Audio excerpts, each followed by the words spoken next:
Сәлем достар, алдарыңызда Мой сосед Кумихо дорамасына қысқаша шолу. Бір қыз бір түрлі қарғысқа ұшырайды. Оған бір жігіт қолын тигізсе болды, іші қатты ауырып, тіпті есінен танып қалады. Сөйтсе, бәріне себеп болған жұмбақ моншақ екен. Сол түні Лидам мас досын үйіне жеткізуге көмектеседі, бірақ досы сүрініп, жерге құлап қалады. Чеджин баяу орнынан тұрады да, аяқ астынан есі ауысқандай жүгіріп кетеді. Лидам оны әрең қуып жеткенде, оның спорттық көліктің қасына еңкейіп құсып тұрғанын көреді. Феррари логотипін көрген бойда қатып қалып, кейін көлік иесінен асығыс кешірім сұрап, келген шығынды өтеп беруге уәде етеді. Вую, олардың әлі студент екенін көріп, кеңпейілділік танытып кешіреді. Сол сәтте Лидам оны нағыз періште деп ойлайды. Бірақ досымен кетпек болғанда тағы да сүрініп кетеді.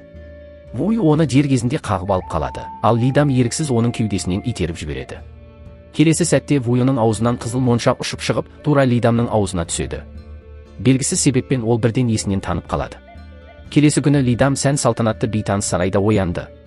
Қасында Вую иегін қолына сүйіп, үнсіз қарап отыр екен. Ол оны кеше түнде көліктің иесі ретінде танып, өзін неге осында әкелгенін ыңғайсызданып сұрайды. Вую оған өзіне тиесілі бір нәрсе керек екенін айтты. Кеше ол адамның кейпіне ену үшін 1000 жылға жуық уақыт бойы өсірген моншағын жұтып қойған екен. Лидам оның не айтып тұрғанын түсінбеді. Сонда Вую өзін 9 құйрықты түлкі деп таныстырады. Моншақты оңайырақ қайтарып алу үшін уақытша бірге тұруды ұсынады. Лидам жолы болмай, осындай жындыға тап болғанына іштей өкініп, жайлап шегіне бастады. Полицияға қоңырау шалмақ болып телефонын шығара бергенде, 9 құйрықты түлкі аяқ астынан дәл алдында пайда болады. Қатты қорыққан қыз тағы да есінен танып қалды. Есін жиғанда тағы да таныс жүзді көреді. Вую оның қорқып тұрғанын түсініп, тыныштандыратын шай дайындауға кетеді. Бірақ қандай шай ұнататынын сұрамақ болғанда, Лидамның жоқ болып кеткенін байқайды. Лидам түлкіден қашып құтылған соң өзін қауіпсіз сезінеді. Алайда нағыз қорқыныш енді ғана басталады. Автобуста бір жігіт оған абайсызда тиіп кеткенде, Лидамның іші кенеттен шаншып ауыра бастайды. Ол колледжге әрең жетеді, сол жерде ескі досы артынан келіп құшақтайды. Жігіт оны оятпақ болғанда денесі бірден босап, жағдайы одан сайын нашарлайды. Сол уақытта Вую да оның ауырсынуын сезгендей болды. Далаға шыққан бойда өңі қашқан Лидаммен кездеседі. Қыз ауруының себебі моншақ па деп сұрайды. Вую оның жолбарыс жылында туған ер адамдарға тиген үшін осылай болғанын түсіндіреді. Өйткені жолбарыстар түлкілердің табиғи жауы, сондықтан олардың қуаты моншақты әлсіретеді. Кейін ол Лидамның жүзіне жайлап қолын тигізіп, ауырсынуды басу үшін өзіне оған қол тигізу қажет екенін айтады. Расында да Лидам бірден жеңілдеп қалды. Бірақ 900 жылдан астам уақыт бойы қызыл болып келген моншақ кенеттен көк түске өзгереді. Вую таңғалып қалып, сондықтан бірге тұруды ұсынғанын түсіндірді. Өйткені енді Лидам да оған мұқтаж болады. Тірі қалу үшін Лидам үйіне асығып барып, заттарын жинайды. Түлкі оның сұлулығына қызығып кетеді деп қорқып, сақтық үшін қомақты ақшаға электрошокер мен борщ баллонын сатып алады. Бірақ сарайға келген бойда бұл қорғаныс құралдарының бәрі кездейсоқ жерге түсіп кетеді. Жағдай ыңғайсыз болып кеткен соң, Лидам оларды Вуюға арналған сыйлық деп ойдан шығарады. Оларды орап үлгермегенін айтып, ұнайды деп үміттенетінін қосады. Вую оның шынымен сыйлық екеніне сене алмай, қызығушылықпен электрошокерді қосып көреді. Ал Лидам болса ешқандай қорғансыз төсегіне жатқан соң қатты қобалжи бастайды. Ол түні бойы мүлде ұйықтай алмаймын деп ойлады, бірақ күтпеген жерден таң атқанша тәтті ұйқыға кетеді. Таңертең одан бетер таңғалғаны, Вую тоңазытқышты арнайы оған арнап азық-түлікке толтырып қойыпты. Кінәсін жуып шаю үшін ол тіпті Лидамның оқуына кететін барлық шығынды төлеуге уәде береді. Шотына қомақты ақша түскенін көрген Лидам қатты қуанады. Көп ұзамай Вую бірнеше күнге Сингапурға іссапармен кететінін айтты. Лидам қуанышын жасыра алмай, сол кештің өзінде сәнді көйлек киіп, түнгі клубқа барады. Би алаңы адамға лық толы болғандықтан, ол әрең қозғалады. Кенет бейтаныс жігіт оның иығына қолын қояды. Сол сәтте Лидамның іші қатты шаншып ауыра бастады. Әлгі жігіттің жолбарыс жылында туғаны анық еді. Ауырғаны сонша ол сөйлей алмай қалады. Ал жігіт оның үнсіздігін келісім деп түсініп, қырындауын жалғастыра береді. Екеуі адам жоқ тұйық көшеге келеді, ал Лидамның жүзі барған сайын бозарып барады. Жігіт мысқылдай күліп, оған демалу үшін қонақ үйге апаруды ұсынды. Амалы таусылған Лидам біреу келіп құтқарса екен деп іштей жалбарына бастайды. Ал Сингапурдың арғы шетінде жүрген Вую оның басына бірдеңе болғанын сезгендей болды. Келесі сәтте ол әп-сәтте Лидамның қасында пайда болып, оны құшағына қысады. Олар кетпек болғанда әлгі жігіт жолдарын бөгейді. Ол 1000 жыл жасаған 9 құйрықты түлкіні ашуландырғанын мүлде түсінбеген еді.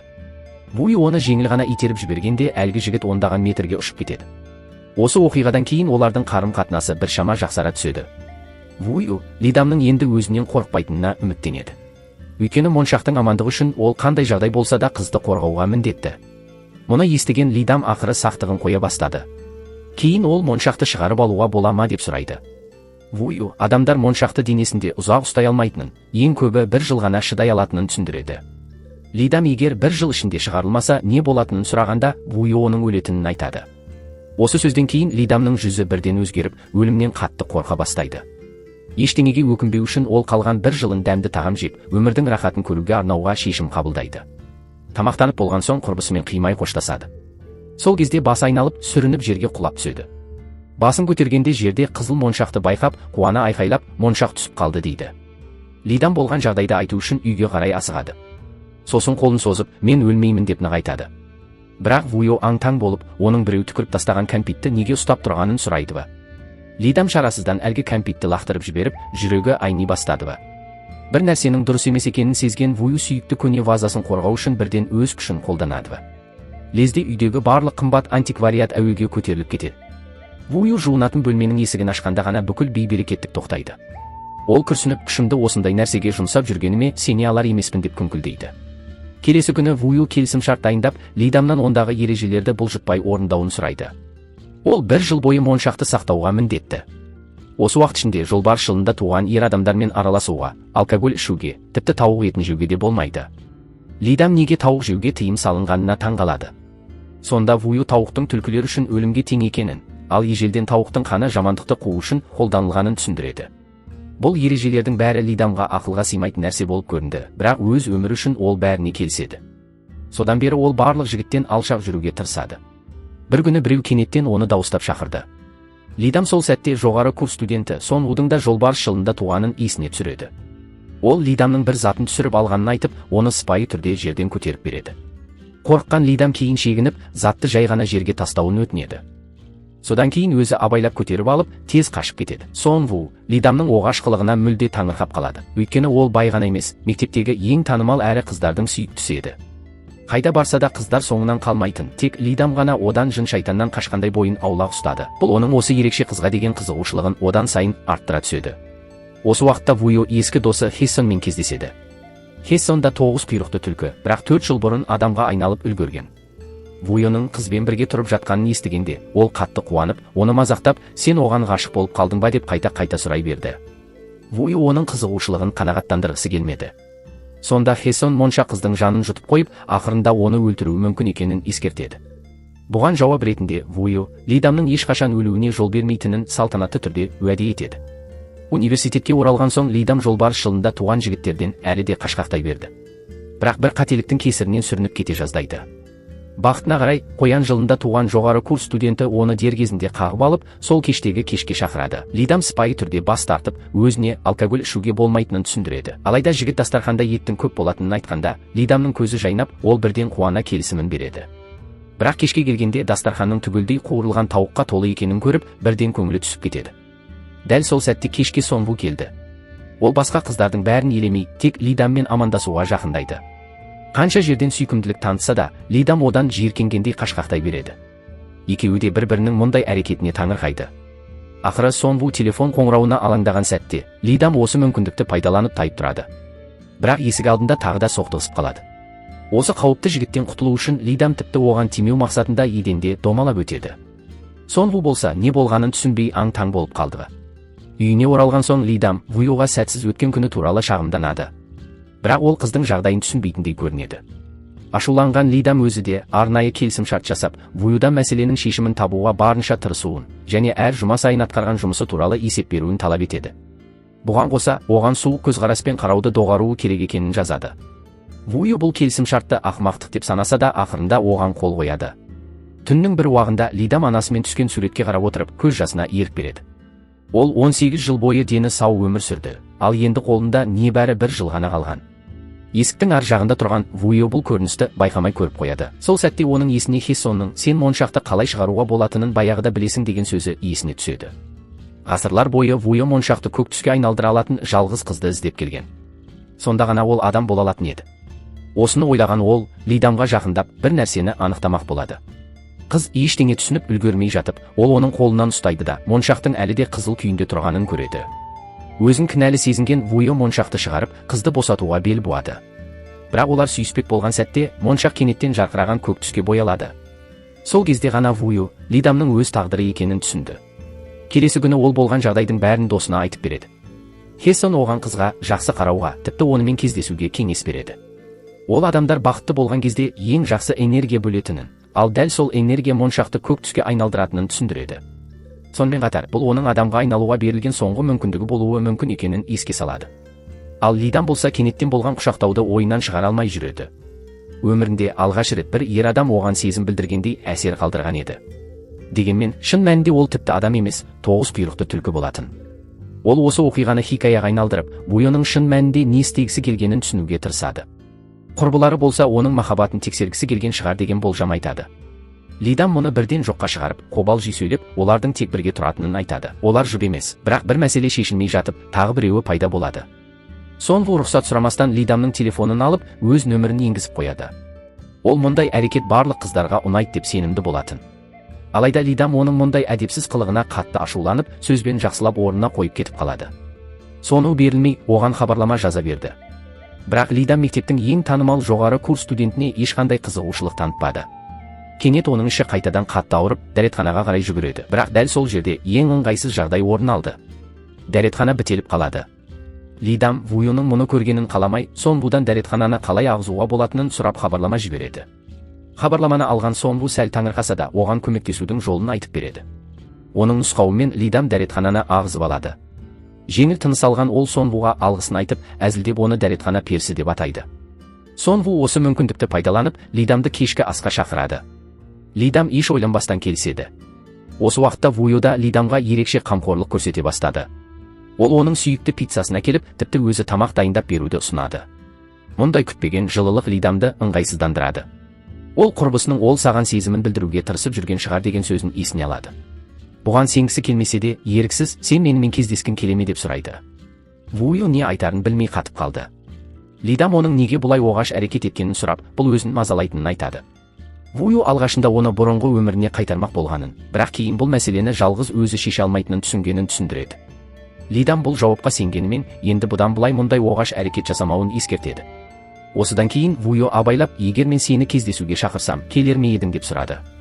Лидам еш ойланбастан бас тартып, оның өз талғамына сай емес екенін айтады.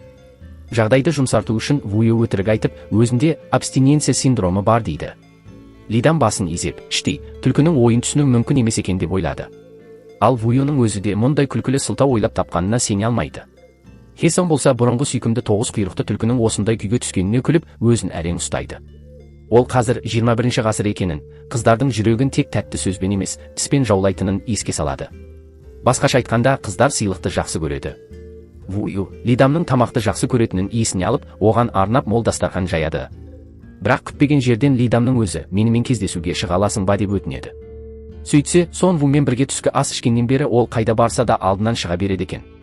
Тіпті кездеспеген кездерінің өзінде оның хабарламалары тоқтамайтын болған. Лидам бұдан әбден шаршаған. Бірақ ол Сонвудың мұның бәрін бәстің кесірінен істеп жүргенін білмейді. Өзінің тартымдылығын дәлелдеу үшін ол достарымен 100 000 вонға Лидамды өзіне ғашық қыламын деп бәстескен болатын. Қазіргі уақытқа қайта оралған Лидам Вуйоға бүкіл жағдайды айтып береді. Ол жоғары курс студентінің өзінен көңілі қалып, бір жола мазаламағанын қалайды. Сондықтан Вуйодан жалған кездесуге шығуын өтінеді. Сонда әлгі жігіт ол туралы жағымсыз әсер алып, одан алыстайды деп үміттенді. Вуйо бастапқыда бас тартқысы келді. Бірақ әлгі жоғары курс студентінің жолбарыс жылында туғанын естіген бойда шешімін бірден өзгертеді. Кездесу күні Вуйо қатаң үлгідегі сәнді костюм киіп келеді. Оның сымбаттылығы сонша Лидам көзін одан ала алмай қалады. Бірақ Вуйо оған ескі, әбден тозған футболка киюді ұсынады. Мейрамханада қара бұршақ қосылған кеспе жеуге көндіріп, оның ұқыпсыз түрі өте сүйкімсіз көрінетінін айтады. Тіпті кофе ішіп отырғанда да әдейі қатты шылпылдатып ішуін ескертіп, тәрбиесіз адам сияқты көрінуін қалайды. Оның сөздері шынайы естілгенімен Лидамның көңілі түсіп кетеді. Лидам өз-өзіне, бәрібір ешкімге ұнамаймын, сондықтан өз қалпымда болғаным дұрыс деп ойлайды. Кездесу аяқталуға жақындағанда кенеттен Сонву пайда болды. Вуйо Лидамды құшағына қысып алады, ал қыздың жүрегі атша тулай бастады. Екі жігіт бір-біріне үнсіз қарап, араларында көзге көрінбейтін бәсекелестік орнады. Сонву шегінгісі келмей, демалыс күнгі кездесулерін Лидамның есіне салады. Кетерінде әдейі оның шашынан сипап өтеді. Осы кішкентай ғана қимылдың кесірінен Лидам түні бойы қатты ауырып шығады. Вуйо оның ішінен жайлап сипап, ауырсынуын басады да, сол күні не болса да мен бірден келіп сені қорғаймын деп сыбырлайды. Көп ұзамай олардың шынайы кездесуі де келеді. Лидам қара бұршақ қосылған кеспені сыртқы келбетіне мән берместен жеп, бірінен соң бірі сәтсіз әзіл айта береді. Тағдыр оған жымиғандай кенеттен нөсер жаңбыр жауа бастады. Сонву такси шақырмақ болады, бірақ әпкесі барлық ақшасын алып кеткенін түсінеді. Лидам оған соңынан еруді ишаралап, үйіне аман есен жеткізіп салатынын айтады. Бірақ дәл сол сәттегі оның еркін күлкісі Сонвудың жүрегінде өшпес із қалдырды. Қоштасқаннан кейін Лидам іштей жеңілдеп, Сонву енді оған қызықпайды деп сенімді болады.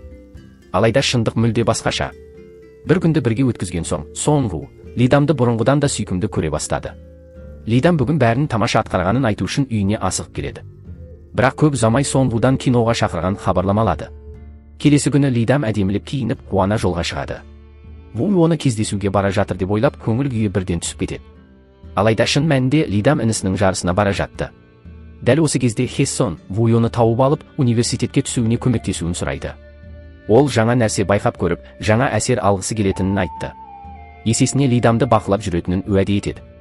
Мектептегі қауіпті жолбарыс жігітті ойлаған Вуй бұл ұсынысқа бірден келіседі.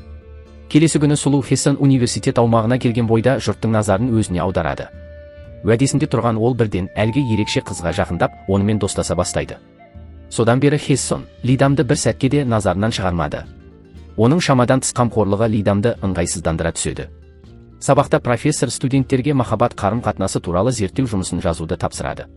Жұптардың тізіміне қараған Чеджин көзін бақырайтып қалады. Оның жұбы Хессон болып шықты. Лидам да қатты таңырқайды, өйткені оның серіктесі жолбарыс жылында туған Сонву болады. Профессор әр жұп аптасына бір рет кездесуге шығып, сол туралы есеп жазуы тиіс екенін қосып айтады. Үзіліс кезінде Сонву бірнеше жігітпен жаңа ауысқан студент қыз жайлы әңгімелесіп тұрады. Әңгіме бірте-бірте дөрекілікке ұласып, олар Лидамның сырт келбетін келемеждей бастайды. Сонву оларға қосылмайды, бірақ тоқтатуға да әрекет етпеді. Дәл сол кезде қастарынан өтіп бара жатқан Лидам олардың қорлаған сөздерін естіп қалады. Ол кешірім сұрауды талап етеді. Бірақ жігіттер мұның жай ғана әзіл екенін айтып мән бермейді. Ашуға булыққан Лидам олардың мұндай дөрекі болуына қарағанда ата-анасының тәрбиесін көрмеген шығарсыңдар деп айтып кетіп қалады. Сонву бірден артынан жүгіріп барып, өзі ештеңе айтпағанын айтып кешірім сұрайды. Бірақ Лидам оның үндемей тұрып, олардың сөзін тоқтатпағанның өзі қателік болғанын айтты. Бұл сөздер Сонвуды терең ойға қалдырды. Көп ұзамай қызғаншақ қыздар жігіттердің Лидамға тек сырт келбетіне бола қызығатыны туралы өсек тарата бастады. Олар тіпті топтық жұмыс кезінде оны әдейі шеттетеді. Ашуға мінген Лидам олардың бәрінің атын тізімнен сызып тастап, есепті жалғыз өзі аяқтайды. Кітапханадан шығып келе жатқанда, ол күтпеген жерден Вуйомен соқтығысады. Вуйо жай ғана сен кешігіп жатқан соң келдім дейді. Осы сәтте Лидам күні бойы ішіне бүккен көз жасын енді ұстай алмай, Вуйоның құшағына құлап, бар мұңын ақтарып салады. Ақыры көптен күткен кездесу күні келді. Өкінішке қарай, дәл сол күн Лидамның етеккірі басталған алғашқы күні еді. Оның қиналып жүргенін көрген Вуйо қатты алаңдайды. Ал Лидам мұндай қиын күні жолбарыс жылында туған жігітке кездейсоқ тиіп кетсе, бұл өліммен тең болатыннан одан сайын қорқады. Бақытына қарай, Вуйо ақылды шешім табады. Ол Лидамның кейпіне еніп кездесуге оның орнына барды. Бірақ көп ұзамай Сонву бір нәрсенің дұрыс емес екенін сезеді. Қарсында отырған Лидам тым сыпайы, бұл оның әдеттегі мінезіне мүлде ұқсамайтын. Кешкі астан кейін олар кинотеатрға барады. Сол жерде тапсырманы орындап жүрген Чеджин мен Хессонға тап болады. Чеджин Лидамды көрген бойда қуанып, әдеттегідей оның бетінен шымшып қояды. Бірақ Хессон оның шын мәнінде Лидам емес екенін бірден байқап, әдейі Сонву мен Лидамды бір-біріне керемет жарасатын жұп деп мазақтай бастайды. Вуйо дереу бір сылтау айтып, оны тоқтатып, бүгін ешқандай мәселе туғызбауын ескертеді. Кездесу аяқталған соң Вуйо үйге әбден шаршап оралады. Лидам оны ақырын көрпемен жауып, қасына жатып ұйықтап қалады. Оның бейқам жүзіне қарап отырған Вуйо кенеттен Хессонның айтқан сөздерін есіне түсіреді. Ол қызға бауыр басып қалмауын ескерткен еді. Өйткені іске жеке сезімдер араласса, оның соңы ешқашан жақсы болмайды. Осы сөздерді есінде сақтаған Вуйо әдейі Лидамнан алыстай бастады. Көп ұзамай Лидам оның суып кеткенін байқап, жүрегінде түсініксіз бір бос кеңістік пайда болғанын сезінеді. Бір түні шыдай алмай, неге сен кенеттен осындай суық болып кеттің деп сұрайды. Вуйо оған мүмкін өз өміріне тым көп араласпағаны дұрыс шығар деп жауап береді. Лидам қазіргі қарым-қатынастары өзіне ұнамайтынын айтып, бәрі бұрынғыдай болса екен деген тілегін білдіреді. Мұны естіген Вуйо енді өз сезімін жасырып жүрудің қажеті жоқ деп шешеді. Келесі күні ол көліктің орындығына жұмсақ көрпе төсеп қойып, Лидамның сабағы біткенше күтіп отырады. Бірақ кенеттен көлікке шақырылмаған қонақ бірінші болып кіріп алды. Бұл тағы да Хессон еді. Ол Вуйоға сезіміне ерік беріп, бәрін білдірмеуін тағы бір рет ескертеді. Сосын ештеңе болмағандай макияжын түзеп, өзін қонақ үйге апарып тастауды сұрайды. Сол сәтте жақындап келе жатқан Лидамды көрген Вуйо амалсыздан өз күшін қолданады. Хессон есін жиғанда өзін Чеджиннің көлігінің капотында отырғанын көреді. Жағдай өте ыңғайсыз болып кетті. Осы кезде Лидамның құрбысы оның қуанып көлікке отырғанын байқайды. Ол бірден Чеджинге барып, Лидамның ғашық болған жігітін көргенін айтады.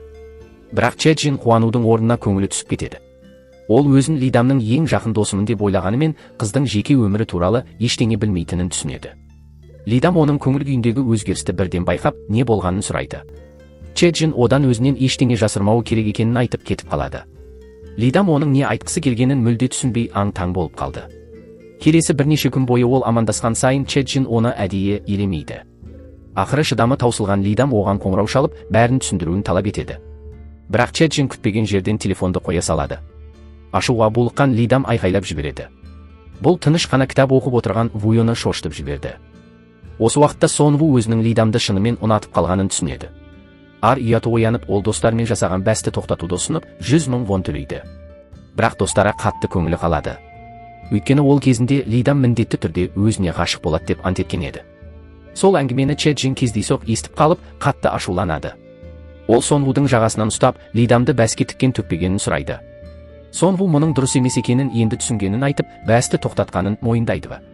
Сонымен қатар Чеджиннен бұл туралы Лидамға айтпауын өтінеді. Ашуға булыққан Чеджин оны жұдырықпен ұрып, Лидамнан аулақ жүруін және оны ақымақ қылып көрсетпеуін ескертеді. Бірақ олардың ешқайсысы Лидамның әлдеқашан дәл арттарында тұрғанын байқамады. Осы бейберекет жағдайға тап болған Лидам ештеңе айтпастан көңілі қалып, үнсіз теріс бұрылып кетеді. Сонву дереу оның артынан жүгіріп барып, кешірім сұрайды да, шынымен де оны бәске тіккенін мойындайды. Бірақ Лидам ашуланбады. Ол тек салқынқанды түрде, енді онымен ешқандай байланыста болғысы келмейтінін айтады. Соңғы кездері қатыгез кісі өлтіру оқиғалары жиілеп, барлық құрбандардың ішкі ағзалары алынған болатын. Хессон мұнда бір күмәнді нәрсе бар екенін сезіп, бірден Вуйомен хабарласады. Ол бұл қылмыстарды адамдар жасағанына сенбейтінін айтады. Мұны естіген Вуйоның жүрегін түсініксіз алаңдаушылық береді. Сол түні терезенің сыртында қорқынышты мысық пайда болады. Ең таңғаларлығы, ол Лидамның әрбір қимылын жасырын бақылап тұрғандай көрінді. Мысық үнсіз кетіп қалған сәтте, Вуйо бір түрлі нәрсені сезеді. Келесі сәтте мысықтың көлеңкесі баяу адам бейнесіне айналады. Бірақ Вуйо жүгіріп жеткенше, әлгі бейне із-түссіз жоғалып кетеді. Шындықты анықтау үшін Вуйо полиция қызметкерінің киімін киіп, бөлімшеге жасырын кіреді де, барлық құрбандардың істерін қарайды. Ол өлтірілген әйелдердің бәрінің өзімен қандай да бір байланысы болғанын білгенде қатты шошып кетеді. Хессон бірден Лидамның келесі құрбан болуы әбден мүмкін екенін ескертеді. Лидамның қауіпсіздігі үшін Вуйо күн сайын оны университетке апарып, қайта алып жүретін болды. Көп ұзамай ол кампуста да қыздан бір қадам алыстамай бақылап жүреді. Емтихан алдында Лидам кітап дүкеніне барып, оқу құралдарын қарап жүреді. Кенет бір бейтаныс ер адам келіп, жұмбақ түрде сақ болуын ескертеді. Лидам ештеңе сұрап үлгермей жатып, әлгі адам із-түссіз жоғалып кетеді. Үйге келген соң Лидам Вуйодан бірнеше көне кітап алды. Беттерін ақтарып отырып, ол кездейсоқ бір әйелдің суретін тауып алады. Қызығып кеткен ол бұл кім екенін сұрады. Сонда Вуйо оның өзінің алғашқы махаббаты болғанын мойындайды. Әлгі әйел әлдеқашан қайтыс болса да, Лидам бәрібір қызғана бастайды. Оның күдігі университет жанындағы гүл сатушы әйелдің Вуйоның алғашқы махаббатына қатты ұқсайтынын көргенде, одан сайын күшейеді. Содан бері Вуйо оны алып кетуге келген сайын, Лидам әлгі гүл дүкенінің жанынан әдейі өтпейтін болады. Көп ұзамай кітап дүкеніндегі жұмбақ ер адам әлгі 2 тоғыз құйрықты түлкімен кездеседі. Сол кезде оның шынайы болмысы ашылады. Ол тау рухы екен. Ол Лидамның аман екенін және оны жасырын түрде өзі қорғап жүргенін айтады. Сондай-ақ кісі өлтірушінің 1000 жылдан бері өмір сүріп келе жатқан, бірақ адамға айнала алмаған түлкі жын екенін түсіндіреді. Енді ол тағы бір мүмкіндікке ие болу үшін Вуйоның моншағын тартып алмақшы. Осыдан кейін тау рухы табиғаттың заңдылығын бұзбау үшін енді қызды қорғамайтынын мәлімдейді. Сол түні Вуйо Лидамға келеді. Оның қараған жағына көз тастап, гүл сатушыны байқайды. Лидам олардың бұрынғы сезімдері қайта оянды деп ойлап, көңілі қалып кетіп қалады. Бірақ шын мәнінде әлгі гүл сатушы дәл сол түлкі жын болатын. Ол моншақтың өзіне қажет екенін ашық айтып, сондықтан Лидамның өміріне қауіп төніп тұрғанын жеткізеді. Осы уақытта Лидам кітапханада қажетті материалдарды іздеп жүреді. Түлкі жын Вуйоның кейпіне еніп, оған жақындап, моншақты тартып алмақ болады. Дәл уақытында шынайы Вуйо келіп жетіп, жынды Лидамнан алып кетеді. Қатты шайқастан кейін түлкі жын толықтай жойылады. Сол сәтте тау рухы тағы да пайда болып, Вуйоға оның жолымен кетпеуін ескертеді. Ол адам қызының Вуйоның адамға айналу үшін соңғы үміт екенін тағы да есіне салады. Ұзақ ойланғаннан кейін Вуйо Лидамға зиян келтіре алмайтынын түсініп, оны босатуға бел буады. Ол Лидамды серуендеуге шақырып, естелік ретінде бірге көптеген суретке түседі. Неон шамдарының жарығында Вуйо моншақты қалай шығару керегін бұрыннан білетінін мойындайды. Бірақ өзімшілдікпен оны қасында ұстап, моншақты қоректендіреді деп үміттенгенін айтады. Ол адам энергиясын қатты аңсаса да, енді Лидамды босатуға шешім қабылдады. Қызды ақырын сүйгеннен кейін, оның ішінен моншақты шығарып алып, барлық естелігін өшіріп жібереді. Келесі күні таңертең Лидам өз үйінде оянып, өмірі қайтадан қалыпты арнасына түскендей болды. Бірақ бір нәрсе өзгерген еді. Оның естеліктері өшпепті. Вуйомен бірге өткізген бақытты сәттері есіне түскен сайын көз жасына ерік береді. Сол тас жүрек жігітті ұмыту үшін ол қуырылған тауыққа, ішімдікке және достарымен караокеде өткізетін ұзақ кештерге бар ынтасымен беріледі. Бірақ көңілді сәттер аяқталған сайын жалғыздық қайта оралатын. Ал Вуйода күн сайын, әр түн сайын оны сағынумен болады. Ақыры ол өзін ұстай алмай, Лидам оқитын университетке келеді. Ең таныс, бірақ енді бөтен болып кеткен адамды көргенде, Лидамның жүрегін сан түрлі сезім билейді. Ол енді онымен ешқандай байланысы болмау үшін өзін суық ұстауға тырысады. Бірақ бәрі ойлағандай болмады. Вуйо оның өміріне қайта оралып қана қоймай, университетте оның оқытушысына айналады. Барлық қыздар оның сымбаттылығына тамсанып жүрсе, Лидам оның мұның артында қандай да бір жасырын мақсаты бар ма деп алаңдай береді. Ол тағдырдың жазуындай онымен қайта жолыға берді. Бір күні лифт ішінде жағдай бірден ыңғайсыз әрі шиеленісті болып кетеді. Кенет лифт шайқалып, екі жігітте бір уақытта Лидамды құлап кетпесін деп қолдарын созады. Бірақ Лидам Вуйоны мүлде елемей, тек Сонвуға алғыс айтып, тіпті оны кешкі асқа шақырады. Екеуінің жақын араласып жүргенін көрген Вуйоның жүрегі қатты ауырады. Кешкі ас кезінде Сонву батылдық жинап, Лидамға сезімін білдіреді. Бірақ Лидамның жүрегінде тек Вуйо ғана бар еді. Ол пайда болған сәттен бастап ешкім онымен теңесе алмайтын. Сондықтан ол Сонвудың ұсынысынан бас тартып, өзіне әлдеқашан басқа біреу ұнайтынын мойындайды. Көп ұзамай университет тарихи орындарға экскурсия ұйымдастырады. Баратын жері кезінде Вуйомен бірге барған дәл сол орын болып шықты. Лидам екеуі бірге тұрғызған тас үйіндісінің жанына еріксіз барып, үнсіз қарап тұрып қалады. Алыстан қарап тұрған Вуйо мұны байқап, кенет оның естелігі өшпеген сияқты екенін түсінеді. Түн түскенде Лидам өзі де байқамай екеуі соңғы рет қоштасқан жерге келеді. Дәл сол жерде Вуйо пайда болады. Ол баяу жақындап, сен бәрін әлі де есіңде сақтап жүрсің, солай ма деп сұрайды. Осы сөзді естіген Лидам жүрегінде жиналған өкпесін бұдан әрі ұстай алмады. Дірілдеген дауыспен ол өзін оны танымайтындай көрсетуге барынша тырысқанын, бірақ ол жақындаған сайын жүрегі қатты дүрсілдейтінін айтты. Көзіне жас алып, мен сен үшін шынымен ешкім емеспін бе деп сұрайды. Алдында тұрған батыл қызға қарап тұрған Вуйо ұзақ жылдардан кейін жүрегінің қайта соққанын сезінеді. Осы уақытқа дейін ол өз сезімін ішіне бүгіп келген еді. Өйткені адам мен тоғыз құйрықты түлкінің махаббаты ешқашан жақсы аяқталмайтынын білетін. Ол сабырмен сен бұдан да жақсы адамға лайықсың. Қалыпты әрі қауіпсіз біреуді кездестіруін керек дейді. Бірақ Лидам шегінбеді. Керісінше, нық дауыспен маған сен ұнайсың. Өтінемін, менің сезіміме жауап бер дейді. Оның ештеңеден тайынбай жасаған махаббат мойындауы екеуінің бірге өткізген барлық естеліктерін қайта тірілтеді.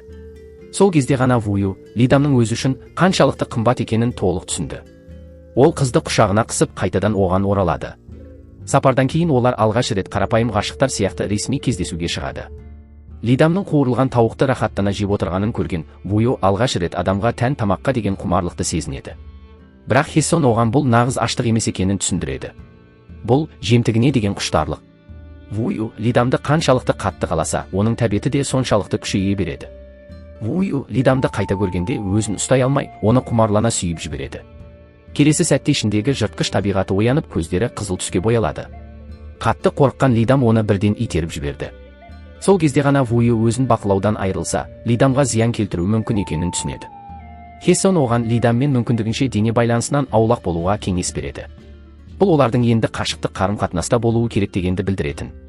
Бірақ дәл қазір Лидам романтикаға толықтай беріліп, Вуйомен бұрынғыдан да жақын болуды аңсап жүр.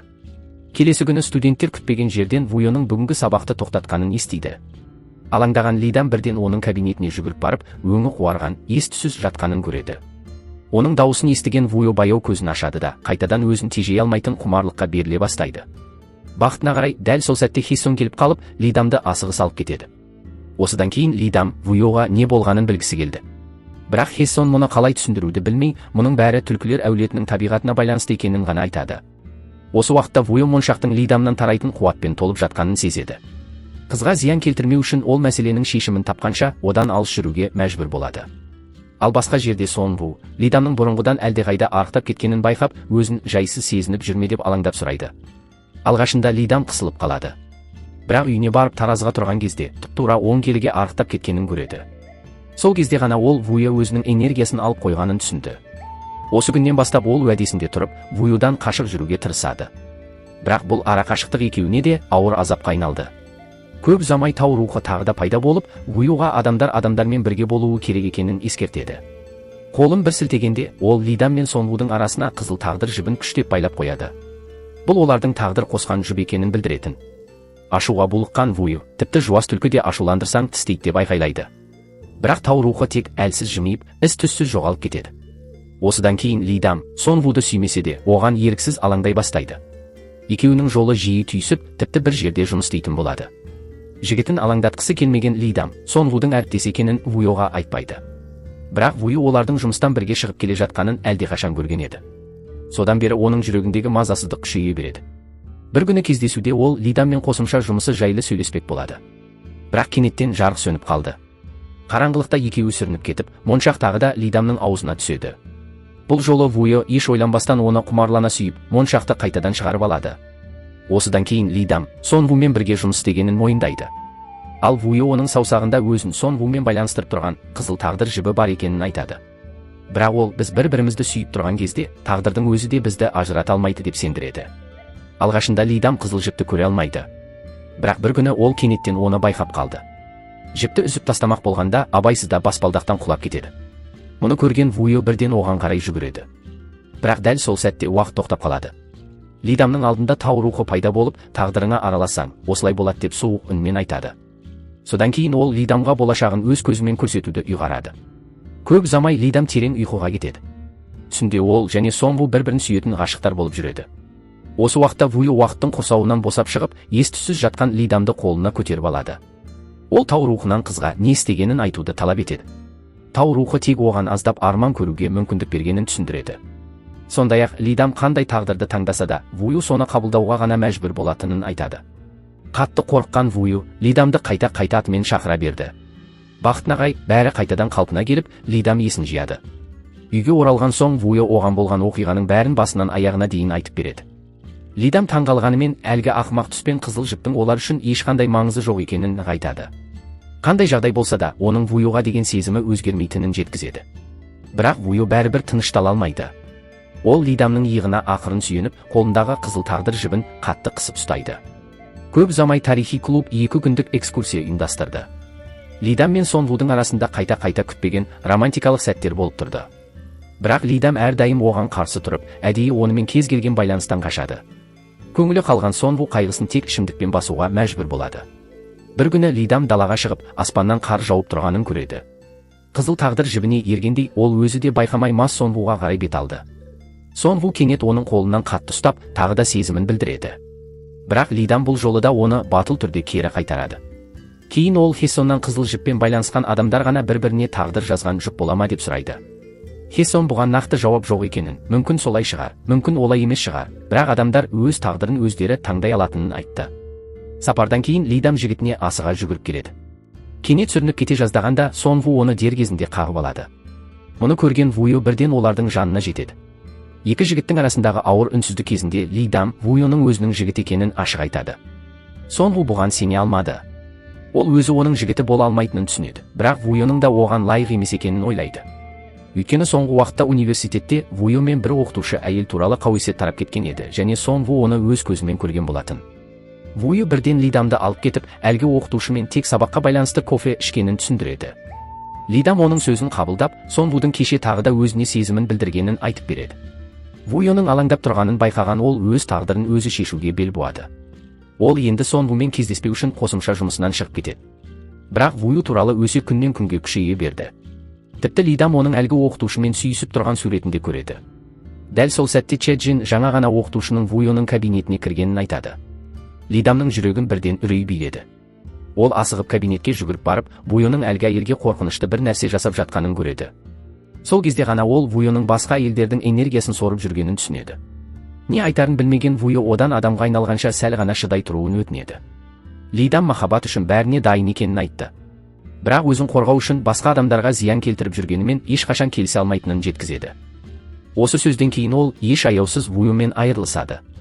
Осы уақытта Хессон да суретті көріп, қатты таңырқайды. Ол Вуйоны қыса бастағанда ақыры шындықты айтып береді. Бір түні моншақ кенеттен көк түске айнала бастапты. Сол сәтте ол адамға айналып, Лидаммен бірге қарапайым әрі бақытты өмір сүруді жан тәнімен қалаған. Бірақ Лидамды қорғау үшін басқа адамдарға зиян келтіруді таңдаған екен. Енді ол өзінің өзімшілдігі мен қатыгездігі Лидамды өзінен алыстатқанын түсінді. Хессон алғашында араласқысы келмеді. Бірақ Лидамның қайғыдан қан жұтқан жүзін көріп, оны тоқтатады. Ол егер Вуйо шынымен бәрін жасырғысы келсе, Лидам ешқашан шындықты білмес еді дейді. Бірақ ол керісінше бәрін мойындауды таңдады. Бұл оны адамға көбірек ұқсататын, жалғыз адамның дәл Лидам екенін көрсетеді. Мұны естіген Лидамның жүрегі бұрынғыдан да қатты ауырады. Кейін Хессон моншақтың әлдеқашан көк түске айнала бастағанын айтады. Лидам оның не айтқысы келгенін түсінбей қалды. Хессон сәл таңырқап, қызыл моншақ адам энергиясының арқасында көк түске толық айналса, 9 құйрықты түлкі ақыры адам болатынын түсіндіреді. Ол сондай-ақ Вуйо Лидамды кездестіргеннен бері моншақтың түсі өзгере бастағанын, бірақ әзірге оның тек жартысы ғана көк болғанын айтады. Бұл Вуйоның неге соңғы кезде адам энергиясын соншалықты қатты қажет еткенін де түсіндіреді. Шындықты білген Лидам бірден Вуйоға қарай жүгіреді. Вуйо тағы да кешірім сұрап, оның сезімін елемеуге болмайтынын енді түсінгенін, және бұдан былай ешқашан мұндай ойсыз әрекет жасамайтынын уәде етеді. Лидамның жүрегі езіліп кетеді. Ол оның қолынан ұстап, моншақты өзіне қайтаруын сұрады. Бірақ Вуйо еш ойланбастан бас тартады. Ол Лидамның өзі үшін қиналғанын қаламайды. Сонда Лидам, сен менің энергиямды түкке тұрғысыз деп ойлайсың ба деп қарсы шығады. Вуйо одан сабыр сақтап, ақымақтық жасамауын өтінеді. Бірақ Лидам кенет оған қарай ұмтылған сәтте, Вуйоның көз алдында әп сәтте ғайып болып кеткенін көреді. Келесі күндері Лидам күн сайын Вуйодан моншақты қайтаруды талап етіп мазалай береді. Бірақ Вуйоның одан қашудан басқа амалы болмады. Ашуға булыққан Лидам оған айқайлап та қойды. Көп ұзамай Вуйо шамадан тыс көп энергия жұтып қойғандықтан қатты әлсірейді. Сонда Хессон өз энергиясының бір бөлігін оған беруді шешіп, мұны әріптесіңе әулие Валентин күні бір шоколад сыйлағанмен бірдей деп ойла дейді. Бір-бірін онша ұнатпаса да, екеуінің қолдары бәрібір бір-бірінен ажырамай қатты ұстасып тұрады. Моншақ мәселесінен бөлек, Лидамды қызыл тағдыр жібі де мазалай берді. Ол жіпті пышақпен кескелі тұрған сәтте уақыт тағы да тоқтап қалады. Сол кезде тау рухы пайда болып, бір құпияны ашады. Моншақты көк түске айналдыратын нәрсе энергия емес, адамгершілік екен.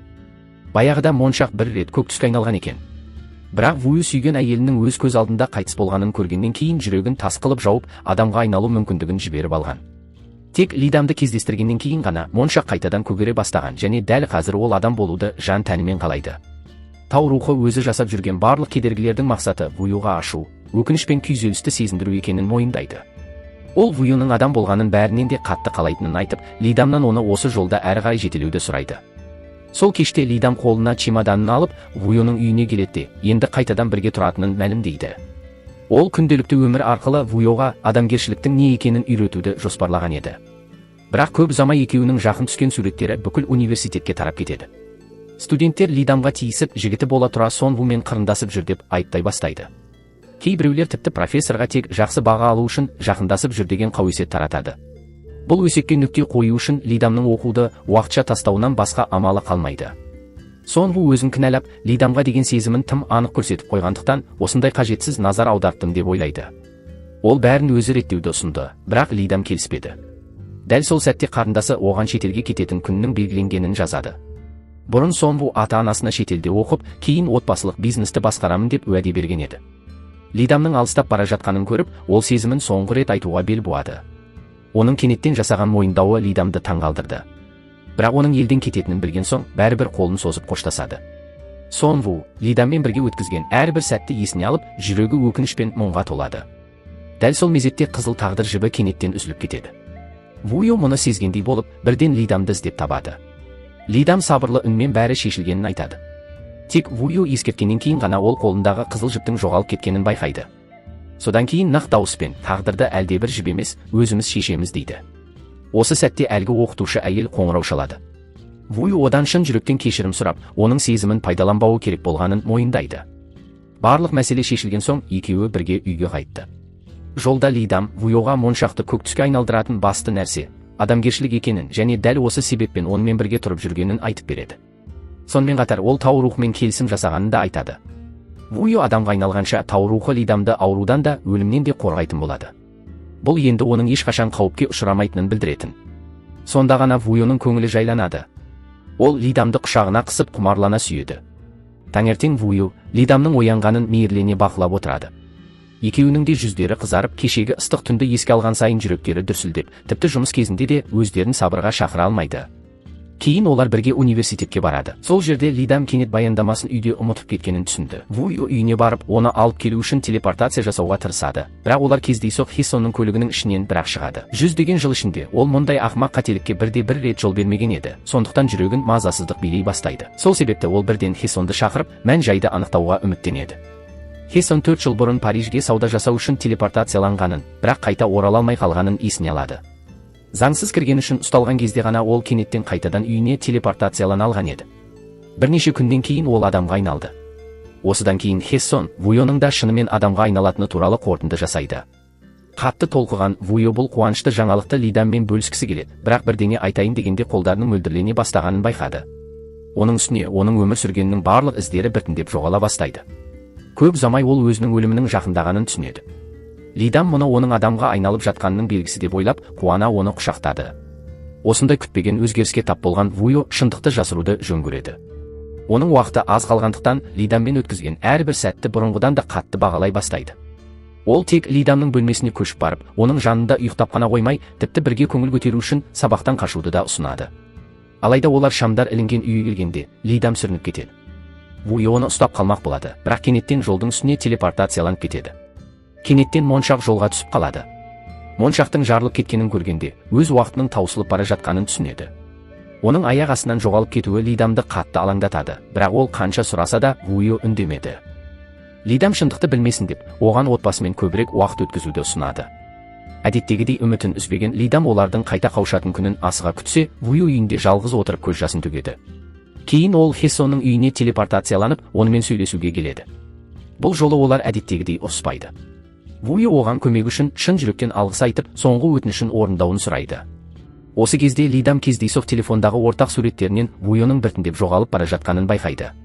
Соңғы кезде болған оқиғалардың бәрін ой елегінен өткізіп, қатты алаңдай бастайды. Сол сәтте Вуйо Лидамға қоштасу хатын жазып жатты. Ол өзінің ұзақ әрі жалғыз өмірін еске алып, тек Лидамды кездестіргеннен кейін ғана өмірдің жылуын алғаш рет сезінгенін түсінеді. Лидам асығыс Вуйоға қоңырау шалып, оған қарай жүгіріп бара жатып, өзіне қарай жетіп келе жатқан жүк көлігін байқамайды. Соңғы сәтте Вуйо пайда болып, оны итеріп жібереді. Лидамның аман қалғанын көргенде, ол жеңілдеп жылап жібереді де, теңіз көбігіндей ғайып болады. Мұны естіген Хессон бірден Лидамға келді. Ол оны жұбатқысы келеді, бірақ көз жасын тыя алмайды. Алайда көп ұзамай бәрі өзгерді. Лидам телефондағы Вуйоның суреттері жоғалмағанын байқап, бұл оған үміт сыйлайды. Сондықтан ол Вуйоны күте беруге бел буады. Күндер өтіп көктем келеді, бірақ Вуйо қайта оралмады. Оның Вуйоны ұмытып, алға жылжуына көмектесу үшін Хессон көп ұзамай Вуйоның бір кездері өзінен бір өтініш жасағанын айтып береді. Вуйо жоғалып кететінін және Лидамның шексіз қайғыратынын алдын ала білген. Сондықтан ол Хессоннан Лидамның жадын өшіруді жалынып сұраған еді. Ол Лидам өзін мәңгілікке ұмытса да, бақытты өмір сүрсе екен деп үміттенген. Лидам көз жасына ерік береді. Ол Хессонның ұсынысынан бас тартып, тіпті өмір бойы қайғыда өмір сүрсе де, Вуйоны ешқашан ұмытқысы келмейтінін айтады. Осы уақытта Вуйо қараңғы әрі жұмбақ бір жерде болады. Ол Лидамның жылаған дауысын естігендей болып, көзінен жас ағады. Енді Вуйо төзімділіктің, махаббаттың және жанқиярлықтың не екенін түсініп, ақыры өмірдің мәнін тапты. Бұл оның енді адамға айнала алатынын білдіреді. Таң қайта атқанда Лидам диванда оянады. Бұл жолы оны Вуйоның нәзік дауысы қарсы алды. Оның көздері жасқа толады, бірақ бұл жолы ол көз жасы бақыт пен қуаныштың нұрынан жарқырап тұрды.